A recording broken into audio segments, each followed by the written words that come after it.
క్రిందసారి skill development కుంభకోణం కేసులో అప్పట్లో ఈడీ కనిపెట్టింది. ఏది అక్కడికి సంబంధించినటువంటి ఆ డబ్బులు జిఎస్టీ డిపార్ట్మెంట్ ఐడెంటిఫై చేశాక ఆ డబ్బులు ఎట్లా వెళ్ళినాయి, అసలు సంస్థకు కాకుండా కొసరు సంస్థకి, ఆ సంస్థ నుంచి ఏ ఏ సంస్థలకు మళ్ళీనే ఇవి దాన్ని అప్పుడు వైసీపీ వాళ్ళు హైలైట్ చేశారు. ఇప్పుడు ఇంకా ఇది సిబిఐ కాదు, సిట్టే ఒక అద్భుతమైన ఇన్వెస్టిగేషన్ చేయగలిగింది. లిక్కర్ కుంభకోణానికి సంబంధించి డొల్ల కంపెనీల వైపుకి ఈ ముడుపులు పంపించారన్నట్టుది. అందులో A1లో ఏపీ ఎస్పీసీఎల్ నుంచి Adan distilleries, SPY agro industries, Leela distillery bank ఖాతాలకి సొమ్ము జంబడిందట.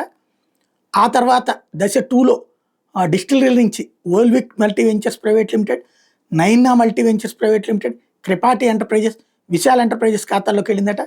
3వ దశలో 4 కంపెనీల నుంచి యష్ బులియన్ను, Tripper enterprises, Newmount gold and jewellery, Deepak enterprises, Keeraj enterprises, Shreeji Innotech, Vishwakarma enterprises, Gaurav enterprises, Malishka gold and jewellery private limited, Vikso enterprises, Lanish enterprises, Prayag corporation, any time money private limited, Ruchita jewellery, Siya trading, Aastha enterprises, Chandan trading, Wardwiz India solutions private limited, Mahadev traders నుంచి పలు డొల్ల సంస్థలకి డబ్బులు వెళ్ళినాయి. అక్కడి నుంచి జగన్ చేతికి డబ్బులు వెళ్ళినాయి అన్నటువంటిది ఇప్పుడు హైలైట్ చేశారు. కేసు స్ట్రాంగ్గా తయారు చేస్తున్నారు.